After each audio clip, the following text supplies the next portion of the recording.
Andmed, mida on kogunud Justiits- ja Digiministeerium, saab lahterdada omakorda veel pettusliikide vahel. Kõige enam peteti välja petukõnedega 6 miljoni euro ulatuses, siis järgnevad tavakelmused 4 miljonit eurot. Investeerimiskelmustega kaotati samuti 4 miljonit eurot.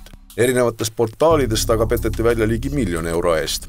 Eraisikutele tekitati nii kahju 16 miljoni euro ulatuses ja juriidilistele isikutele 25 miljoni euro ulatuses. Tegemist on väga märkimisväärsete summadega.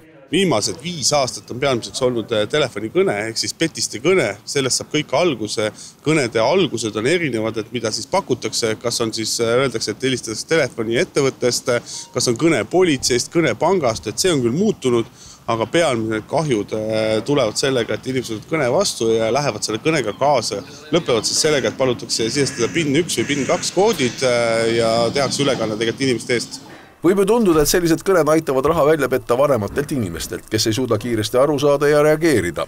Samas näitab aga ka statistika, et ka väga palju noori inimesi langeb selliste skeemide ohvriks või siis näiteks ettevõtjad. Ettevõtetel on teistsugused pettused tegelikult suunatud, et üheks selleks on ettevõtte juhi nimelt tehakse kiri, saadetakse raamatupidajale ja seal kirjal on siis ainult üks täht siis teistmoodi ja palutakse teha kiire ülekanne, et raamatupidajad on kahjuks eksinud samamoodi, tegelikult tellitakse kaupa, mille eest ei tasuta ja samamoodi üritatakse siis tegelikult ettevõtte käitumist hinnata ja läbi selle saata valearveid neile, et ka nende jaoks on tegelikult oma paketid ja kui tervikuna kogu pettuste maailm kokku võtta, siis iga ühe jaoks on tegelikult üks pettuse liik välja mõeldud, nii et kõik peavad olema ettevaatlikud.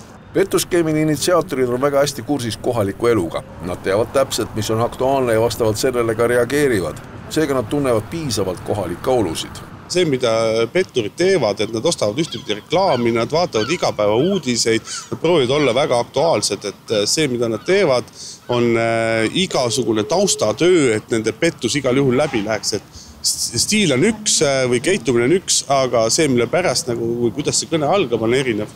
Kahjuks tuleb tunnistada, et summa, mis teadaolevalt on 42 miljonit eurot, kokku on oluliselt suurem, sest kahjuks jäävad siiski paljud juhtumid politsei uurimise eest varju. Kindlasti see ongi suurem, et see on see summa, mida meil on teada andnud, mida teab politsei, mida teavad riigiasutused. See, mis on päriselt inimesed kaotanud, seda teavad inimesed ainult ise, et me teame, et inimesed ei teavita meid sellest kõikidest juhtumitest.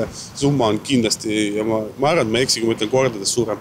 Soovitused siinkohal on jäänud samaks. Kindlasti mitte sellistele kõnedele reageerida, eriti siis, kui hakatakse teie käest küsima teie pangakoode. See on juba kindel ohumärk.